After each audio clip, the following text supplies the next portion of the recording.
This week in Jamaica Now. Gunmen take on the police in firefight along Spanish Town Road amid gang-on-gang conflict. Westmoreland's pastor stabbed to death allegedly by his son. Then, let the games begin. 32nd Olympiad gets underway in Tokyo, Japan amid coronavirus concerns. We'll link with our reporter on the ground, Andre Lowe. Thank you, Damien. Prime Minister wants new law to ban corporal punishment. COVID cases going up and deaths too. The Prime Minister warns that there could be tighter containment measures. The Health Minister floats the idea of mandatory COVID vaccination for Jamaicans. $50 million fire at Hydel group of schools. And court finds PNP activists for contempt in Dayton Campbell defamation case.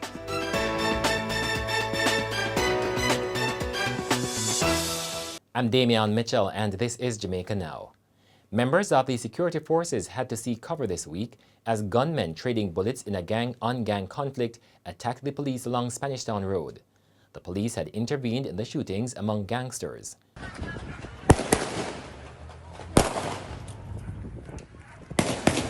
Within minutes of the attack, soldiers rushed in to provide support. The police say the gunmen escaped in the nearby Maypen Cemetery. They also said they recovered an illegal weapon. In Westmoreland, the teenage son of a popular pastor has been arrested in connection with the murder of his father. Garnet Foster was on Friday found with multiple stab wounds at the Petersfield home he shared with his son. It is reported that residents raised an alarm after loud screams were heard coming from the premises. Checks were made and Foster, who preached at the Church of God of the Mountain Assembly in Petersfield, was discovered lying in his bed with multiple stab wounds. He was rushed to the Savlamar Hospital where he was pronounced dead. The games of the 32nd Olympiad are now underway in Tokyo, Japan, amid mounting concerns about the coronavirus which has hit the Olympic Village.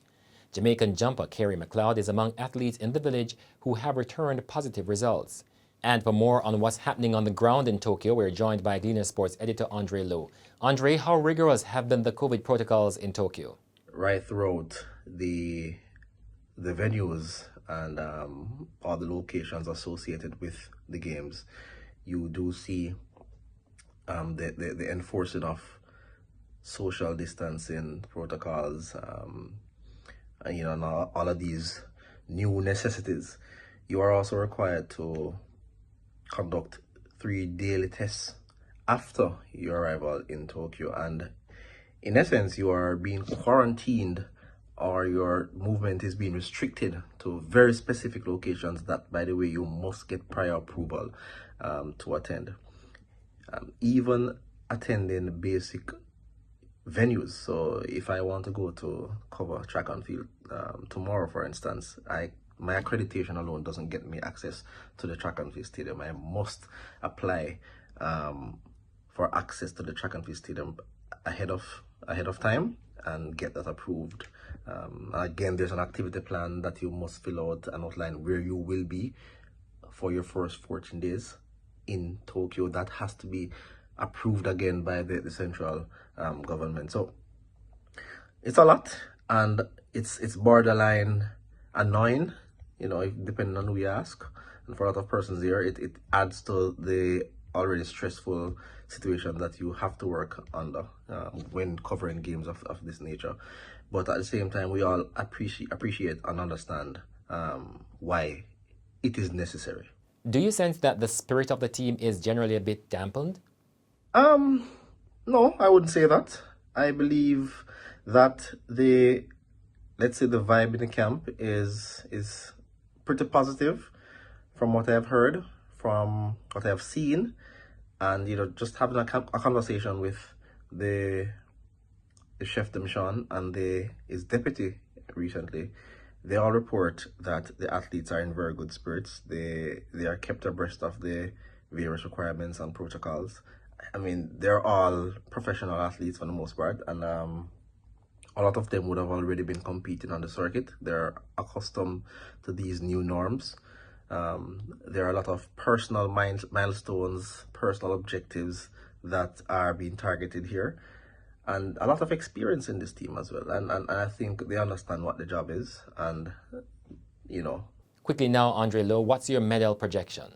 I see us winning 9 medals.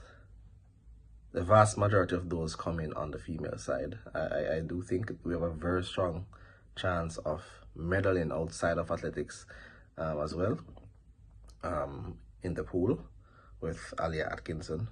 She has on many occasions arrived at the Olympic Games in top form, as a very strong medal contender, and will admit herself that she has not always lived up to the billing at the Olympic Games. I believe for her, this really will be her last opportunity, and I think she will accept that, and she understands what must be done. She has been here before, she has dealt with the disappointment before, and I believe that she is capable of securing a medal for Jamaica. Prime Minister Andrew Holness has indicated that the government will be introducing legislation to better protect children. Speaking in Parliament on Tuesday, Holness said it is time to ban corporal punishment in Jamaica. We cannot continue to lose our children and do great psychological harm to them in the name that my parents did it to me and look how it turned out.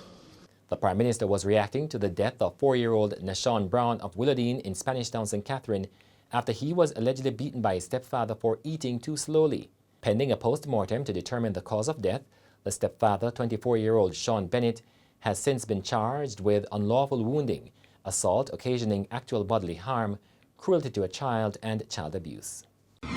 The Cabinet's COVID subcommittee will meet this weekend to determine whether to reimpose new containment measures amid a rise in the number of cases.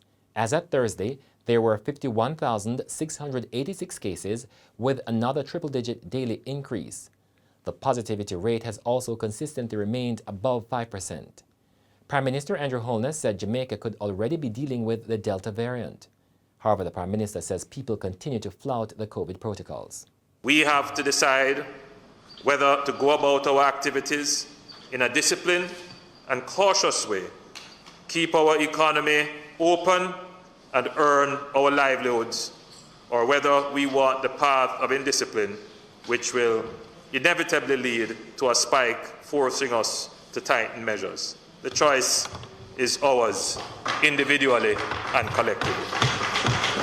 And the Health Minister, Dr. Christopher Tufton, has said the government may have to go the route of France, making vaccination mandatory for health workers and as a requirement for a health pass in some public spaces.